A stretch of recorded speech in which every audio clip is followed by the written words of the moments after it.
Hello everyone, good morning.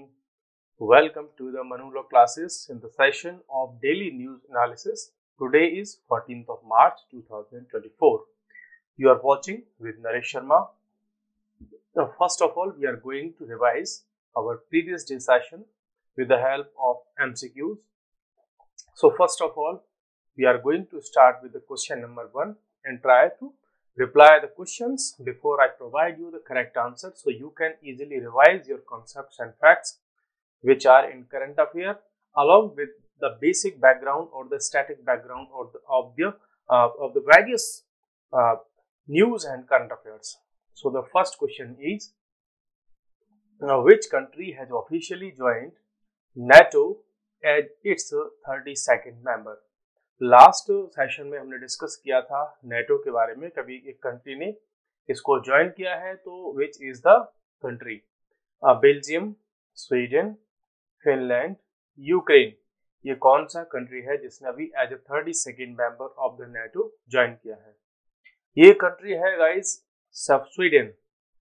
अब आपको पता होगा, कल ही हमने डिस्कस किया था कि स्वीडन ने as a 32nd member of the NATO join किया है। बाकी फॉर्मेलिटीज जो है अभी रिसेंट डेज में कंप्लीट हो चुकी है। Next, which country is a non European country as a member of NATO? इनमें से कौन सा कंट्री है जो यूरोप का नहीं है प्रॉपरली और वो नेटो का मेंबर है? Ukraine, no it's not member. इसके बारे में केवल बात चल रही थी यूक्रेन की, हम ज्वाइन करेंगे। टर्की, फिनलैंड और जापान। देखो, सबसे पहले हमें यहाँ देखना होगा कौन कौन से कंट्री आउट ऑफ यूरोप हैं। तो देखो, एक तो टर्की प्रॉपर यूरोप का कंट्री नहीं है और जापान भी नहीं है, तो जापान तो इसका मेंबर है नहीं, लेकिन टर्की मेंबर है किसका? नेटो का। तो ये आंसर हमारा करेक्ट हो सकता है, बिकॉज जो यूक्रेन और फिनलैंड है ये तो प्रॉपरली यूरोप के कंट्री हैं। दूसरा, अगर यहाँ आपके पास में ये ऑप्शंस ना होते और ऑप्शन में वो डाल देता कनाडा या USA. So guys, also keep it in mind that these both of these countries are not from Europe. They are also from outside of the Europe. और वो कहाँ से हैं?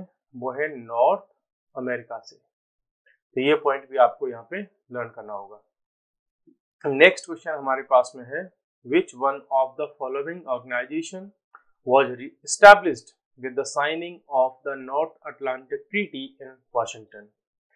तो Washington treaty, north Atlantic treaty इसका नाम था। तो इस ट्रीटी के थ्रू एक ऑर्गेनाइजेशन एस्टैब्लिश हुई थी, उस ऑर्गेनाइजेशन का क्या नाम है? Of course you can find out the correct answer from the last day session. Warsaw act, no. NATO, IMF या World Bank, no. Correct answer is NATO, because जो नेटो का एस्टेब्लिशमेंट हुआ था it was from North Atlantic Treaty. इस treaty के through इसका establishment हुआ था, so the correct answer is NATO. जो वार्सा पैक्ट है वो नेटो के अगेंस्ट में एस्टेब्लिश किया था। देखो, नेटो को लीड कर रहे थे यूरोप के कंट्रीज और उसमें भी मेनली थे आपका यूएसए। तो इसके अगेंस्ट में तैयार किया था वार्सा पैक्ट किसने? रशिया ने। ये भी आपको ध्यान रखना है। ये सब कोल्ड वार का जो टाइम था उस समय की बातें हैं। Who has assumed the role of chairman of the national commission for scheduled caste? Scheduled caste का जो कमीशन है that is national commission for scheduled caste. इसका अभी रिसेंटली एक जो है चेयरमैन जो है अपॉइंट हुए हैं, तो क्या उनका नेम है? किशोर मकवाना, राजीव कुमार, अरुण गोयल और शक्तिकांत दास। आप यहाँ से आइडिया लगा सकते हैं कि इनमें से कौन सा है, कल ही हमने डिस्कस किया था। Correct answer is Kishore Makwana. He has been appointed as the new chairman of NCSC. इसका अभी इनको चेयरमैन अपॉइंट किया गया है। नेक्स्ट हमारे पास में क्वेश्चन है कि find the correct statement about national commission for scheduled cast and scheduled caste. Scheduled caste का जो कमीशन है अभी उसका जो है हम बात करते हैं उनके बारे में कि करेक्ट स्टेटमेंट क्या है। It's a constitutional body, it's a non statutory body, it's a body under UPSC, it's a department under the ministry of minority affairs. Guys the correct answer is A, because जो national commission for scheduled caste है वो एक constitutional body है, इसका already provision constitution में दिया गया है, so that's why it becomes a constitutional body. Non statutory body वो होती है जिसके लिए कोई भी लॉ नहीं होता, ठीक है। अब लॉ दो प्रकार का हो सकता है यहाँ पर, एक तो कॉन्स्टिट्यूशनल लॉ होता है और एक हो सकता है पार्लियामेंट्री लॉ। मीन्स वो कहीं भी किसी भी लॉ में जिसका मेंशन ना हो, that is non statutory body. Next question अपने पास में है, national commission for scheduled caste has been established under which of the following article of the Indian constitution. अभी हमने डिस्कस किया क्वेश्चन नंबर 5 में कि जो शेड्यूल्ड कास्ट का कमीशन है it's a constitutional body, so you have to answer that under which provision और which article of the constitution this commission has been mentioned. क्या है उस आर्टिकल का number? A, B, C and D। So the correct answer is 338। तो जो national commission for scheduled caste है वो article 338 में उसका मेंशन किया गया है, so that is the correct answer. Question number 7, Cutlass express, अभी ये न्यूज में था, near Seychelles was in news. देखो यहाँ पर हिंट भी आपको दे दी कि सेशेल्स के पास ये जो है अभी इसको जो है न्यूज में हमने देखा है, तो ये है क्या? A newspaper in USA. क्या ये न्यूज़पेपर है यूएसए का? नो। देखो अगर वो न्यूज़पेपर है तो सेशेल्स के पास में क्यों देखा जाएगा, ठीक है। इस तरीके से आप ट्रिक भी यूज कर सकते हो किसके लिए? एलिमिनेट करने के लिए रॉन्ग आंसर्स को। अ train recently launched in Mumbai, अगर देखो उसको हम सेशेल्स के पास में देख रहे हैं तो मुंबई में कैसे हो सकता है वो, तो ये भी हमारा जो है रिजेक्ट हो गया। A naval exercise, a train between Russia and China, अगर आपको पता है कि सेशेल्स कहाँ है, इंडियन ओशियन के वाटर्स में है, तो आपको आइडिया होगा कि चाइना और रशिया के बीच में का कोई मतलब नहीं है अगर उसको हम नियर सेशेल्स अगर इसको देखा गया है तो, बिकॉज जो ट्रेन है वो ऐसे तो नहीं चलेगी ना कि रसिया चाइना फिर वहां से इंडियन ओशियन में आ गई, तो वो कोई शिप तो है नहीं। सो the correct answer is a naval exercise. एक नेवल एक्सरसाइज है जिसको लीड कर रहा है कौन? यूएसए, ठीक है। वर्ल्ड की बहुत सारी मिलिट्री जिसमें पार्टिसिपेट कर रही है, so that's a naval exercise. Recently Indian navy was also participating in this exercise. Question number 8. Recently, Vajra Sentinel system was in news. जो वज्र सेंटिनल सिस्टम है इसको अभी हमने न्यूज में देखा था, तो ये क्या है? Anti drone system, anti missile system, anti tank missile और nuclear weapon of India. The guys, the correct answer is anti drone system. In last discussion we discussed about वज्र सेंटिनल सिस्टम, बिकॉज अभी इसको लेकर के एक 200 करोड़ का जो है कॉन्ट्रैक्ट साइन किया है मिनिस्ट्री ऑफ डिफेंस ने, तो ये एक्चुअल में एंटी ड्रोन सिस्टम है जो डिटेक्ट करेगा और जो है जो रोग ड्रोन्स होंगे, जो अनवांटेड ड्रोन्स होंगे, जो इंडिया की सिक्योरिटी को थ्रेट करते होंगे या ऐसा कोई भी होंगे, तो उनको ये क्या कर देगा? डिस्ट्रॉय कर देगा। एंटी ड्रोन सिस्टम है, ठीक है। चलिए आगे बढ़ते हैं नेक्स्ट क्वेश्चन की तरफ। What is the aim of minimum alternate tax? minimum alternate tax जो है उसका क्या एम है? What is the aim of minimum alternate tax? इसका जो है मेन ऑब्जेक्टिव क्या है? Combat tax avoidance, combat money laundering, combat inflation, combat corruption in public sector banks. What is the correct option? The correct option is combat tax avoidance. Yesterday we discussed about MAT, that it's a type of tax which is to combat tax avoidance. Last day हमने discuss किया था कि कई बार ऐसा होता है कि due to various available of schemes, there are certain companies or industries or organizations which try to avoid the tax by using the loopholes or the tax subsidence scheme or tax rebates or various schemes by the government as a subsidy. So कई बार क्या होता है कि उनकी income बहुत होती है, but फिर भी वो क्या करते हैं कि ऐसी स्कीम्स वगैरह का या जो लॉ में लूप होल्स होते हैं उनका यूज करके वो टैक्स को क्या करते हैं? अवॉइड करते हैं, ठीक है। तो ऐसी कंडीशन से डील करने के लिए गवर्नमेंट एक टैक्स लेकर के आई, that is minimum alternate tax. इस टैक्स के अकॉर्डिंग क्या है कि किसी कंपनी को उसने कितनी भी स्कीम ले ली और उससे अपना अपना टैक्स कर लिया 0, लेकिन ये इसकी इस टैक्स के अकॉर्डिंग भाई आपने कुछ भी किया, कितनी भी स्कीम अप्लाई की, आपको मिनिमम सर्टेन % टैक्स तो देना ही होगा। ठीक है, ये है विवाद से विश्वास। स्कीम इज एसोसिएटेड विद, किससे ये जो है रिलेट करती है? Income tax department, forest and environment conservation, save water, combat with air pollution, किसके साथ में रिलेट करती है? Actually it's a scheme associated with income tax department. कल भी हमने इसको डिस्कस किया था कि जो इनकम टैक्स डिपार्टमेंट है वो और एक क्लाइंट है, मैं कहूँ उसको एक असेसी है ना, एक पर्सन है, इन दोनों के बीच में जब कोई डिस्प्यूट हो जाता है तो इस स्कीम के थ्रू हम उसको क्या करते हैं रिजॉल्व करते हैं कि वो केस वो लंबा कोर्ट वगैरह में ना चले और उसको नॉर्मली सॉल्व कर लिया जाता है। दैट इज विवाद से विश्वास, मीन्स डिस्प्यूट या कॉन्फ्लिक्ट की बजाय हम कहाँ जाना चाह रहे हैं? ट्रस्ट। चलिए नेक्स्ट अब हम चलते हैं आज की इंपॉर्टेंट न्यूज की तरफ, जो काफी इंपॉर्टेंट है और यहाँ से क्वेश्चन बनने के चांस बहुत ज्यादा है। देखो यूसीसी की फुल फॉर्म है यूनिफॉर्म सिविल कोड। अब ये उत्तराखंड में क्या हो गया? इंप्लीमेंट हो गया। कैसे? The president Droupadi Murmu signed the uniform civil code bill 2024। इसको क्या कर दिया? प्रेसिडेंट मुर्मू ने साइन कर दिया। मींस जिस दिन साइन हो जाते हैं प्रेसिडेंट की किसी बिल पर, वो बिल क्या हो जाता है? एक्ट बन जाता है। तो ये तो आपको पता ही होगा। Uttarakhand has become the first state in independent India to have uniform civil code. अब इंडिपेंडेंट इंडिया में उत्तराखंड फर्स्ट स्टेट बन गया है जहां पर यूसीसी इंप्लीमेंट हो गया। The bill has prohibited rights link to marriage and divorce. ऐसी बहुत सारी जो मैरिज और डाइवोर्स रिलेटेड चीजें थी उनको ये क्या करेगा? प्रोहिबिट करेगा।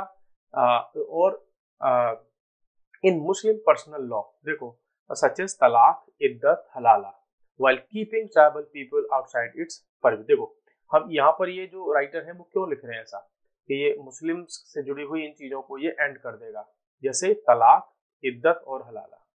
तो यहाँ पर केवल मुस्लिम वर्ड पर्सनल यूज क्यों किया है इन्होंने? बिकॉज ये वाले जो सिस्टम है, जो कुप्रथा है, जो सोसाइटी के लिए मीन्स बहुत सारे पीपल के लिए एक प्रॉब्लम है, उसको ये क्या कर देगा? फिनिश कर देगा। देखो एक जैसे तलाक है, घर में पति पत्नी के झगड़ा हुआ, बोल दिया उसने तलाक तलाक तलाक, खत्म हो गया, रिश्ता खत्म हो गया।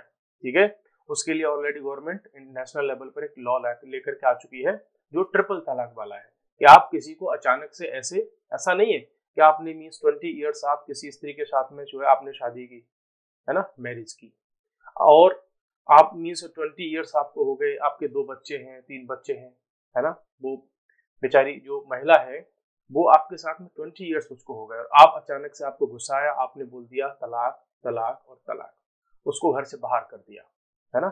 सायरा बानू केस में ऐसा ही हुआ था। तो ऐसा नहीं होना चाहिए, तो ये भी बंद कर दिया। इद्दत एक पीरियड होता है, मीन्स तलाक जब दिया जाता है, डाइवोर्स जब दिया जाता है इस्लामिक लॉ में, उसके बीच में एक टाइम रखा जाता है कितने बाद वो मीन्स तलाक के बाद तलाक माना जाएगा। नेक्स्ट होता है एक हलाला। तो हलाला भी अब इससे उत्तराखंड में बंद हो जाएगा। हलाला क्या होता है? सपोज करो ए और बी, ठीक है, ए कौन है? ये फीमेल है और बी मेल है, इन दोनों की शादी हुई थी। अब इसने क्या किया? इसको गुस्से में तलाक दे दिया। ठीक है, तलाक तलाक तलाक हो गया तलाक।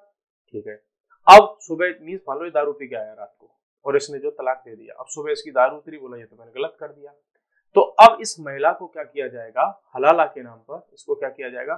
किसी अदर मेल के पास में उसका निकाह करवाया जाएगा, इससे इसके फिजिकल रिलेशंस बनवाए जाएंगे, तब वापस ये जो महिला है ये वापस अपने इस पर्सन के साथ में अगेन मैरिज कर पाएगी। ठीक है, तो ये इस तरीके की एक प्रॉब्लम है सोसाइटी में, उसको भी ये क्या कर देगा? एंड कर देगा।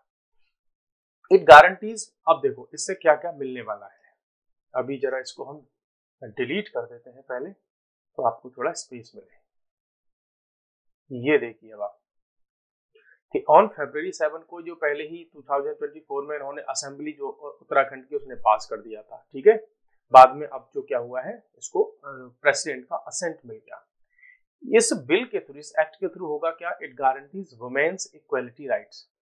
जो महिलाओं को इक्वलिटी के राइट्स हैं, मींस इक्वल राइट्स इससे क्या होंगे, प्रोवाइड होंगे। मींस अब क्या नहीं होगा कि जेंडर के बेसिस पर डिस्क्रिमिनेशन नहीं होगा महिलाओं के साथ में उत्तराखंड में, ठीक है। With regard to inheritance and property rights, means अब वुमेन वो किसी की भी हो, मींस वो किसी भी रिलीजन की हो, किसी भी कास्ट की हो, है ना, तो उनको मेन या मैं कहूं मेल जो पुरुष हैं उनके इक्वल क्या मिलेंगे, राइट्स मिलेंगे। किसमें, इनहेरिटेंस और प्रॉपर्टी में।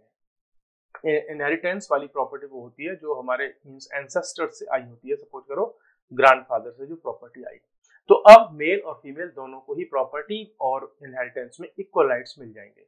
इससे पहले क्या इशू था कि जो इस्लामिक लॉ को मानने वाले लोग वो ये बोल देते थे नहीं, हम महिलाओं को इक्वल राइट्स नहीं देंगे, हमारा इस्लाम ऐसा नहीं कहता। तो ऐसे कुछ बहाने बना सकते थे, लेकिन अब ऐसा नहीं होगा क्योंकि ये अब लॉ बन गया। That is the power of law under article 201 constitution of India. इसमें इसके अकॉर्डिंग जो है प्रेसिडेंट ने क्या किया है, जो है इस बिल पर अपना असेंट दिया है, कंसेंट दिया है। तो आपसे क्वेश्चन पूछा जा सकता है कि अगर कोई स्टेट गवर्नमेंट या स्टेट की असेंबली प्रेसिडेंट को भेजती है किसी बिल को कि आप इस पर साइन कर दीजिए, तो किस आर्टिकल के थ्रू ऐसा होता है? ये होता है आर्टिकल 201 के through. Chief minister Pushkar Singh Dhami है वहां के उत्तराखंड के, उन्होंने ये कहा है कि through the enforcement of the uniform civil code law the government is dedicated to ensuring equal rights for every citizen. Means अब वहां पर रिलीजन के बेसिस पर उत्तराखंड में किसी के साथ में क्या नहीं होगा, डिस्क्रिमिनेशन नहीं होगा उसकी राइट्स में, ठीक है। अब सबको इक्वल राइट्स होंगे, मींस रिलीजन के बेसिस पर किसी को ये नहीं बोल दिया जाएगा कि नहीं हम इस धर्म को मानने वाले हैं एक्स या वाई, तो हमको ये राइट्स नहीं मिलने चाहिए। द बिल, उसमें 392 सेक्शंस हैं और ऐसा नहीं है कि अचानक से बन गया। इस पर बहुत बड़ा ड्राफ्ट तैयार हुआ था 750 पेज का, ठीक है, 4 वॉल्यूम तैयार हुए थे। फिर उसमें बाद में उसमें से क्या हुआ, रिफाइनिंग हुई, फिर हुआ। और ऐसा भी नहीं है कि ये बिल बहुत जल्दी कोई 2-4 महीने में बना लिया गया। The draft was meticulously prepared by expert committee बनाई गई थी उसके लिए, established by the government in June 2022। तो 2022 से इस यूनिफॉर्म सिविल कोड पर उत्तराखंड में क्या चल रही थी, स्टडी चल रही थी। बहुत सारे professors, IPS officers, IAS officers, है ना, एडवोकेट्स, बहुत सारे लीगल एक्सपर्ट्स वगैरह उसमें काम कर रहे थे। तब उसकी रिकमेंडेशंस आई और तब अब जाकर के क्या हुआ, ये इम्प्लीमेंट हुआ है। तो ये अचानक से कोई काम ऐसा नहीं होता पॉलिटिकल फील्ड में। मींस जब भी लेजिस्लेटिव वर्क्स होते हैं तो बड़ा उसके पीछे रिसर्च वगैरह की जाती है। Political background of advocate and appointment as जज।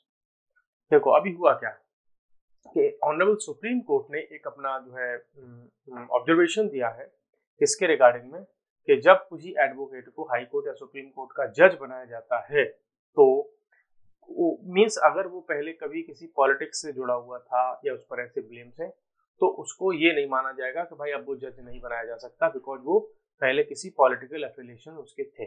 देखो तो यहाँ पर आप देख सकते हैं the supreme court collegium has disregarded a communication from the Department of Justice because अभी जो डिपार्टमेंट ऑफ जस्टिस है गवर्नमेंट ऑफ इंडिया का, उन्होंने अपनी एक कम्युनिकेशन दी कॉलेजियम को। उन्होंने ये कहा कि एक व्यक्ति जो है जो केरला हाई कोर्ट में उनको जज बनाया जा रहा है, कॉलेजियम ने उनका नाम रिकमेंड किया था, ठीक है। तो डिपार्टमेंट ऑफ जस्टिस ने यह कहा कि देखो हम इसको अभी अपॉइंटमेंट नहीं कर सकते। क्यों? क्योंकि इनके एफिलिएशंस जो है किसके बारे में माने जाते हैं, सीपीआईएम के बारे में माने जाते हैं, communist party of India Marxist. बोला ये इस पार्टी से जुड़े हुए हैं और इसलिए इनको हम क्या नहीं बना सकते, जज नहीं बना सकते।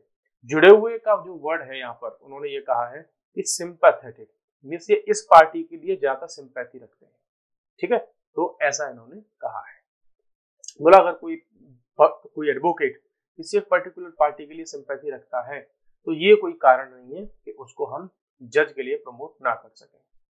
इन its recommending advocate Manoj Pulamby Madhavan, ये जज हैं, सॉरी ये एडवोकेट हैं जिनको जज बनाने के लिए कॉलेजियम ने रिकमेंड किया था for appointment as a high court जज। Collegium headed by the chief justice of India Chandrachud stated that possessing a political background is not necessarily a decisive factor in rejecting an individual's candidacy for judicial position के लिए। तो बोला कि केवल ये अकेला factor, ये इस बात को बहुत ज्यादा इंपॉर्टेंस नहीं दिया जा सकता।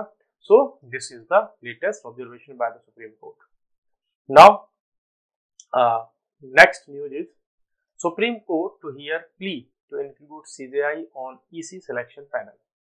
अब सुप्रीम कोर्ट के पास एक प्ली आई है कि जो चीफ जस्टिस ऑफ इंडिया है वो भी अब शामिल होंगे किसमें, उस कमेटी में जिसके थ्रू इलेक्शन कमिश्नर जो होते हैं उनका अपॉइंटमेंट, उनका जो है रिकमेंडेशन किया जाता है। ठीक है, क्या है पूरा मामला, आइए देख लेते हैं। The supreme court has decided to hear a plea urgently on Friday, means कल ही सुप्रीम कोर्ट इस प्ली को सुनेगा अर्जेंट बेसिस पर। ठीक है, ये प्ली किसके रिगार्डिंग में है, तो ये प्ली ये कहती है कि अभी जो रिसेंटली जो इलेक्शन कमिश्नर्स की जो पोस्ट है वो वैकेंट है और उसका इलेक्शन किया जाना है, बिकॉज अभी अरुण गोयल जो है अभी उन्होंने भी रिजाइन कर दिया। तो इस प्ली में ये कहा गया कि बहुत जल्दी इलेक्शन कमीशन में 2 नए अपॉइंटमेंट होने वाले हैं, तो उससे पहले ही हमारी इस बात को सुन लिया जाए कि देखो जो इलेक्शन कमिश्नर्स का अपॉइंटमेंट है वो इम्पार्शियल होना चाहिए। ठीक है, अब पूरा मामला क्या है इसके बैकग्राउंड में चलते हैं और थोड़ा थोड़ा करके इसके पॉइंट्स को समझते हैं। एक प्ली जो है फाइल की गई थी, किसने, एक एनजीओ है, एनजीओ का नाम है एसोसिएशन फॉर डेमोक्रेटिक रिफॉर्म्स।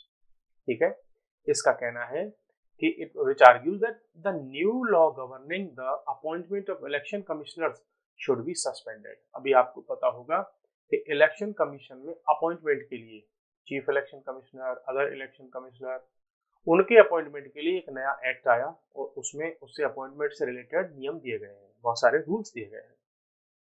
तो इस एनजीओ का कहना है कि सर उस लॉ को जो अभी रिसेंटली आया है उसको क्या कर दो, आप सस्पेंड कर दो। ठीक है, NGO also advocates for reinstatement of the chief justice of India as the member of the selection committee. अब आपको पता है कि इलेक्शन कमिश्नर जो अपॉइंट होते हैं तो वो एक जो है रिकमेंडेशन कमेटी होती है, वो कमेटी जो है प्रेसिडेंट को रिकमेंड करती है और उनमें से किसी व्यक्ति को क्या बनाया जाता है, इलेक्शन कमिश्नर बनाया जाता है। अभी तक क्या है कि इसमें प्राइम मिनिस्टर होते हैं, है ना, लीडर ऑफ अपोजिशन होते हैं, है ना, और जो है मिनिस्टर ऑफ जो है जस्टिस, लॉ एंड जस्टिस होते हैं। तो ये लोग मिल करके सिलेक्ट करते हैं किसी एक पर्सन को, किसी ऑफिसर को, कि वो इलेक्शन कमिश्नर ऑफ इंडिया बनेगा।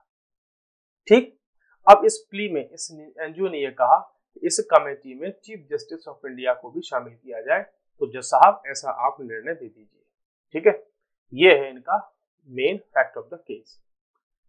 अब देखो, ऐसा पहले ही ऑलरेडी सुप्रीम कोर्ट एक जजमेंट में अपनी रूलिंग में कह चुके हैं, जो कभी रिसेंटली 2023 में आई थी।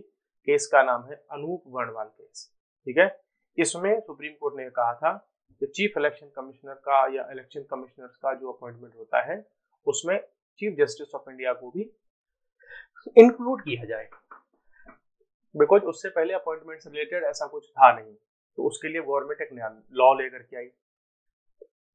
Case is about the potential imbalance caused by the executive's new found authority to appoint the new 2 election commissioners. तो केस ये कहता है कि देखो अभी इसमें जो मेंबर हैं उस कमेटी के जो किसी ऑफिसर को सिलेक्ट करती है उसमें कौन कौन है, प्राइम मिनिस्टर हैं, लीडर ऑफ अपोजिशन है लोकसभा और minister of law and justice है। ठीक है, ये है। तो ये कह रहे हैं कभी देखो 3 में से 2 आदमी किसके हैं, गवर्नमेंट के हैं, बाकी एक अपोजिशन का है। तो इसको बैलेंस करने के लिए एक आदमी इसमें और लाओ और वो ले आओ सीजेआई, तो बराबर की वोट हो जाएंगे। ठीक है, ये कहा इन्होंने। देयर इज ए पाइवटल, अब उन्होंने कहा कि देखो अगर हमारे जो अपॉइंटमेंट होगा इलेक्शन कमिश्नर में, इलेक्शन कमीशन में, वो हमारे यहाँ फ्री एंड फेयर होना चाहिए, बिकॉज जो इलेक्शन कमीशन है वो सेफगार्ड करता है integrity of free and fair elections. भाई जो अपॉइंटमेंट होंगे जब वो फ्री एंड फेयर होंगे तो जो इलेक्शन कमिश्नर है वो भी फ्री एंड फेयर इलेक्शन करवा पाएंगे। Consequently, NGO stressed that appointments must be perceived as impartial and independent. तो जो अपॉइंटमेंट है वो impartial होनी चाहिए, independent होनी चाहिए। In the case of Anup Varnwal versus Union of India, court ने क्या कहा कि the court mandated that the chief election commissioner and the 2 election commissioners should be appointed by the president based on the recommendations from a committee comprising prime minister, leader of opposition in the Lok Sabha, अगर ये नहीं है तो जो सबसे बड़ी party है position में उसका कोई एक member, along with the chief justice of India. इस केस में ये कहा था इन्होंने, ठीक है, तो ये आप देख सकते हैं। कोर्ट ने आर्ग्यू किया था कि स्ट्रॉन्ग इंडिपेंडेंस, न्यूट्रलिटी और इंटेग्रिटी ये इंटीग्रल है किसके लिए, इलेक्शन कमीशन के लिए, कि वो क्या कर पाए, एक फ्री एंड फेयर इलेक्शन करवा पाए। हाउएवर गवर्नमेंट रिस्पॉन्डेड, गवर्नमेंट ने रिस्पॉन्ड किया था, मींस उस केस के बाद क्या किया गवर्नमेंट ने, एक नया लॉ बना दिया जिसका नाम था the chief election commission and other election commissions appointment conditions of service in term of office act 2023। उस जजमेंट के बाद, अनूप वर्णवाल जजमेंट के बाद गवर्नमेंट एक्ट लेकर के आई थी, ठीक है। इट एम, दिस एक्ट के थ्रू क्या था, it am the overturning the court decision, तो कोर्ट का डिसीजन में जो सीजीआई की बात की गई थी तो वो हटा दिया गया। This law replaced the chief justice of India, अब उसमें वो है नहीं है, तो उसकी जगह कौन आ गए, कैबिनेट मिनिस्टर आ गए एक और, ठीक है। पॉलिटिकल, अब देखो कोर्ट ने अपनी कुछ ऑब्जर्वेशन भी दी है। कोर्ट क्या कहता है कि political interference poses a significant threat, अगर ऐसे अपॉइंटमेंट में पॉलिटिकल इंटरफेरेंस होगा तो डेमोक्रेसी के लिए वो थ्रेट होगा, और democracy stands as an essential component of the constitution, और जो डेमोक्रेसी है इंडियन कॉन्स्टिट्यूशन का एसेंशियल फीचर है, मैं कहूँ तो वो के बेसिक स्ट्रक्चर का पार्ट है ना। आपको पता होगा केशवानंद भारती केस में बेसिक स्ट्रक्चर का जो प्रिंसिपल है वो आया था, और it is to safeguard free and fair elections and uphold robust democracy in our nation. The Election Commission must be shielded from any form of political executive intervention. ये NGO अपनी इस बात को रखते हुए कोर्ट में इन्होंने कहा है कि देखो जो इलेक्शन कमीशन है वो हमारे यहाँ फ्री एंड फेयर होना चाहिए, उसमें कोई इंटरफेरेंस नहीं होना चाहिए, बिकॉज डेमोक्रेसी को अगर हमें बचाना है तो जो इलेक्शन कमीशन है वो कैसा होना चाहिए, फ्री एंड फेयर होना चाहिए, इंडिपेंडेंट होना चाहिए। नेक्स्ट न्यूज पर हम चलते हैं, will publish poll bond data in time से सी। अभी आपको पता है स्टार्टिंग में एसबीआई ने कहा था कि सर हम जो इलेक्ट्रल बॉन्ड वाला जो डेटा है वो जून तक दे देंगे, ठीक है। तो एसबीआई को फटकार लगाई, सुप्रीम कोर्ट ने बोला कुछ नहीं, 12 मार्च तक पूरा का पूरा डेटा हमको दे दीजिए आप, और कल 12 मार्च था, इनको देना पड़ा। अब जो चीफ इलेक्शन कमिश्नर है उन्होंने ये कहा कि देखो हमारे पास अब वो डेटा आ गया है, इलेक्शन से रिलेटेड जो बॉन्ड थे, इलेक्ट्रल बॉन्ड थे, अब वो डेटा हम बहुत ही जल्दी अपनी वेबसाइट वगैरह पर प्रोवाइड करेंगे और उसको सबको हम प्रोवाइड करा देंगे। तो चीफ इलेक्शन कमीशन जो कमिश्नर है जिनका नाम है राजीव कुमार, उन्होंने अफर्म किया कि इलेक्शन कमीशन का कमिटमेंट है ट्रांसपेरेंसी रिगार्डिंग इलेक्ट्रल बॉन्ड, कि हम जो इलेक्ट्रल बॉन्ड्स हैं उसमें ट्रांसपेरेंसी लेकर के आएंगे। द सुप्रीम कोर्ट ने डायरेक्ट किया था, आपको अभी जस्ट बताया, स्टेट बैंक ऑफ इंडिया को, भाई 12 मार्च तक आप पूरा डेटा लेकर के आओ। हालांकि ये जो एसबीआई वाले हैं ना, इन्होंने मींस गोल गोल घुमाने की कोशिश की थी, लेकिन तो कोर्ट है, ठीक है, कोर्ट का डंडा चलता है तो फिर किसी को बख्शता नहीं। तो Rajiv Kumar stated that commission would review the data provided by SBI and ensure timely disclosure, हम उसका रिव्यू करेंगे और बहुत ही जल्दी उस डेटा का डिस्क्लोजर कर देंगे। The Election Commission prioritizes disclosure to maintain transparency standards. जो इलेक्शन कमीशन ने कहा है कि देखो हमारा काम है कि हम ट्रांसपेरेंसी पे काम करें और पूरा डेटा हम क्या करेंगे, प्रायोरिटी के साथ उसको डिस्क्लोज करेंगे पब्लिक डोमेन में। एसबीआई ने जो अब तक जो बॉन्ड जो मींस इश्यू किए थे वो 16,518 करोड़ रुपए के क्या थे, इलेक्ट्रल बॉन्ड्स थे। इतना लोगों ने दान दिया पॉलिटिकल पार्टीज को, आप सोचो इन लोगों के पास में कितना पैसा रहा होगा। 30 ट्रेंचेस सिंस स्कीम्स, जब और ये पॉलिटिकल जो इलेक्ट्रल बॉन्ड्स की स्कीम कब आई थी 2018 में, ये फैक्ट भी आप लर्न कर लेना क्योंकि इलेक्ट्रल बॉन्ड बहुत ज्यादा न्यूज में है। Now we are going to discuss another important news, और ये आपके लिए काफी इंपॉर्टेंट है, आपके लिए नहीं बाकी सारे सिटीजन के लिए, पीपल के लिए इंपॉर्टेंट है। क्यों? क्योंकि आजकल इस तरीके के फ्रॉड बहुत हो रहे हैं। क्या है ये मामला, पूरा देख लेते हैं। कि देखो रोहिणी की एक 50 ईयर ओल्ड महिला थी, तो उनको एक फ्रॉड कॉल आया, वीडियो कॉल आया, और उनको ये समझाया कि भाई देखो आपके आधार कार्ड पर एक सिम है, सिम कार्ड परचेज हुई है, और जो सिम कार्ड आपने परचेज की थी वो मनी लॉन्ड्रिंग वगैरह में यूज हुई है, इसलिए हम आपको अरेस्ट करेंगे, ठीक है। और इस अरेस्ट के नाम पर इस महिला से क्या कर लिया, उनको बोला कि हम आपको अरेस्ट करेंगे, अदरवाइज आप क्या करो, जो अपना पैसा है उसको ट्रांसफर मार दो हमारे अकाउंट में। इसी को हम क्या बोल रहे हैं, डिजिटल अरेस्ट। मीन्स वीडियो के थ्रू, कॉल के थ्रू किसी व्यक्ति को अरेस्ट करने की धमकी दी जा रही है और उससे जो काम चाह रहे हैं जो फ्रॉडस्टर्स वो करवा रहे हैं। इसी को हम क्या बोल रहे हैं, डिजिटल अरेस्ट। तो ये रोहिणी जो है, मिस रोहिणी जो थी, इनको क्या किया, कॉल वॉल इनसे रिसीव हुई और जिन व्यक्तियों ने फोन किया उन्होंने अपने आप को आईपीएस ऑफिसर बताया, ठीक है, और इनका इंटरोगेशन वगैरह सब किया और फिर इनसे जो है इनका पैसा वैसा सब ट्रांसफर करवा लिया, ठीक है। तो इनको बहुत बुरी तरीके से क्या किया, इन्होंने फंसा लिया अपने जाल में और थोड़ा बहुत पैसा नहीं, 11 लाख रुपए से ज्यादा रुपया उन्होंने इनके अकाउंट से ट्रांसफर करवा लिया और अकाउंट इनका क्या होगा, पूरा एम्प्टी, पूरा अकाउंट खाली करवा लिया इनसे, ठीक है। और बाद में जब इन्होंने वो सो कॉल्ड आईपीएस ऑफिसर को कॉल करना शुरू किया 3 दिन बाद, तो कोई इनको कोई रिस्पॉन्ड नहीं मिला, वो कोई किसी ने कोई बात नहीं की। अब वो हुआ, उन्होंने कहाँ गए, ये फिर पुलिस में गए और अपना केस उन्होंने फाइल किया, ठीक है।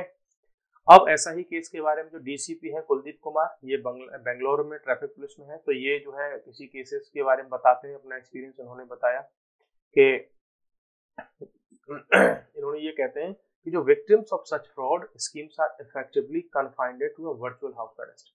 कई बार ऐसा भी हो रहा है कि जो फ्रॉडस्टर्स हैं, सपोज करो आपका यहाँ पर घर है, आपको पहले कॉल किया है ना, फिर बोला कि जो है आपको जो हम अरेस्ट कर लेंगे, आप पैसा वैसा दे दीजिए, ये सब क्या करेंगे, अपने 2-4 आदमी भेज देंगे, है ना, ऐसे वो घूमते रहेंगे आपके घर के आसपास, तो आपको वो ये भी एहसास करा देंगे कि आपको हाउस अरेस्ट कर लिया गया है, ठीक है। जबकि होंगे कौन, ये वही गुंडे बदमाश टाइप के लोग होंगे कोई। तो ये कह रहे हैं कि हाउस अरेस्ट में वर्चुअल हाउस अरेस्ट जैसा इन्होंने करना स्टार्ट कर दिया है, जो इम्पोस्टर्स होते हैं उन्होंने, ठीक है। तो ये जो इंडिविजुअल होते हैं इनको डराने के लिए। दूसरी तरफ ये जो ऑफिसर हैं जैन, ये कह रहे हैं कि एक ऐसा केस भी क्या करें, इन्वेस्टिगेट कर रहे हैं, जिनमें से एक केस तो ऐसा है कि उसमें एक रिटायर्ड आईएएस ऑफिसर जो थे, समझ रहे हो आप, एक रिटायर्ड आईएएस ऑफिसर थे, उनको भी धोखा दे दिया और उनसे करीब 11.5 लाख रुपए इनको भी इन्होंने ले लिया ऑनलाइन। और वो जो इम्पोस्टर्स थे, जो फ्रॉडस्टर थे, उन्होंने अपने आप को क्या बताया था, वो मुंबई पुलिस की क्राइम ब्रांच से, ठीक है, ये बताया इन्होंने, और ये भी फंस गए, देख लो, एक रिटायर्ड आईएएस ऑफिसर। अब बताओ किसी एक सिंपल आदमी को, कॉमन मैन को ये सब कहानियां कैसे पता होंगी, जब आईपीएस ऑफिसर्स तक को नहीं छोड़ रहे हैं। तो एक और इंसिडेंट हुआ था बेंगलोर में, एक सीनियर जर्नलिस्ट थे, है ना। अब देखो जर्नलिस्ट तो काफी तेज होते हैं, सब जानते हैं चीजों के बारे में, वो भी विक्टिम बन गए स्कैमर्स ग्रुप का। व्हाट्सएप के थ्रू उनके पास में कॉल वगैरह आई और इनका कितना रुपया उन्होंने गायब कर दिया, लगभग 1.2 करोड़, इतना रुपया यहाँ से इन्होंने लूट लिया। तो यहाँ से ये देखो ये करते कैसे हैं, ये अपना पूरा सिस्टम बना करके रखते हैं, बहुत सारी लेयर्स रखते हैं अपने, मीन्स जो इनका जो सिस्टम होता है उसमें काम करवाने के लिए, और अपने आप को कई बार जो है अपनी जो उनकी बॉडी लैंग्वेज होगी उससे भी आपको ऐसा लगेगा हाँ ये शायद पुलिस ऑफिसर सी है, ठीक है। तो उससे भी क्या हो जाता है, आदमी कंफ्यूज हो जाता है कि शायद वही पुलिस वाले ही होंगे, है ना। Victims typically receive initial calls from constable, mean ये क्या करेंगे, सपोज करो किसी आपको कॉल आया, ए नाम के व्यक्ति हो और उनको कॉल आया, क्या करेंगे, पहले कॉल करवाएंगे कांस्टेबल से, फिर कोई सब इंस्पेक्टर से कॉल करवाएंगे, फिर किसी डीसीपी से कॉल करवाएंगे। मतलब ये सब नकली होंगे, फेक होंगे, लेकिन होगा कोई पुलिस में नहीं, लेकिन एक सीरियल वाइज कि भाई पहले कांस्टेबल कॉल करता है, फिर एसआई ने कॉल किया, फिर बड़े ऑफिसर ने कॉल किया, तो व्यक्ति को लगता है हाँ यार मामला शायद कोई सीरियस केस का ही है, ठीक है। तो इस तरीके से ये शो करते हैं और इनकी आधार की इंफॉर्मेशन वगैरह ये सब फिर जो थोड़ा थोड़ा डिटेल ये मांग लेते हैं। यहाँ पर जो पुलिस ऑफिसर है वो बता रहे हैं कि देखो दिल्ली पुलिस ने भी ऐसे बहुत सारे लोगों को अरेस्ट किया था, जिन्होंने लोगों को डिजिटली अरेस्ट करने की स्कीम तो चला रखी है वीडियो कॉल्स वगैरह के थ्रू। आपने शायद देखा होगा, देखो अभी रिसेंटली मैं एक कॉन्फ्रेंस में गया था, है ना, दिल्ली पुलिस की कॉन्फ्रेंस थी और उसमें स्पेशली साइबर क्राइम जो ऑफिसर्स थे वो आए थे और डीयू के लॉ फैकल्टी की तरफ से वो ऑर्गेनाइज थी, है ना। उसमें हम गए थे, तो वहां पर साइबर क्राइम से बचने के लिए उन्होंने बहुत सारी चीजें समझाई थी कि साइबर क्राइम से आप कैसे बच सकते हैं, बहुत सारी चीजें उन्होंने वहां पर बताई थी। वन विक्टिम, मैं अभी कोशिश करूंगा कि इसका एक प्रॉपर सेशन लेकर के आऊं यूट्यूब पर डिस्कस करने के लिए, ठीक है। एक क्राइम उन्होंने बताया कि एक 65 ईयर ओल्ड एयर इंडिया के सीनियर मैनेजर थे, उनके साथ भी खेल कर दिया इन्होंने और मुंबई एयरपोर्ट का नाम लिया इन्होंने कि भाई आपका एक पैकेज आया है और उसको मुंबई एयरपोर्ट पर 35 लाख रुपए आपको देने होंगे, तब वो आपके पास में हम आपको रिलीज कर देंगे। इनसे 35 लाख रुपए लूट लिए, ठीक है। तो यहाँ से आपको पता चलता है कि जब भी वीडियो कॉल करेंगे तो बैकग्राउंड में आपको पुलिसमैन दिखाएंगे, वर्दी वर्दी वाला दिखा देंगे, ऐसा सिस्टम दिखा देंगे बैकग्राउंड में कि हाँ भाई ये तो कोई पुलिस का थाना वगैरह है। ठीक है, इस तरीके के सारे सिस्टम करते हैं।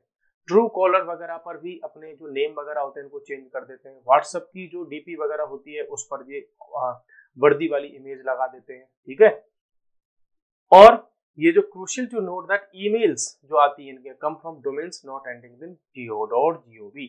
अब ध्यान रखना आप कि जब भी ऐसा कोई मेल वगैरह आता है तो आप ये देख लेना कि उसके पीछे .gov लगा है कि नहीं। गवर्नमेंट की जितने भी डिपार्टमेंट वगैरह होते हैं अगर वहां से कोई मेल आता है तो उसमें .gov लगा रहता है। अगर ये नहीं है तो समझ लेना कि वो फेक है। ठीक है, तो पुलिस के अकॉर्डिंग या जो अभी हम उसमें पार्टिसिपेट करके आए थे साइबर क्राइम को लेकर के जो मीटिंग थी, तो उसके अकॉर्डिंग भी देखो, यदि आपको कोई भी कॉल आता है ना, और वीडियो कॉल पर इस सारी की चीजें वो बताते हैं तो उससे घबराने की जरूरत नहीं है।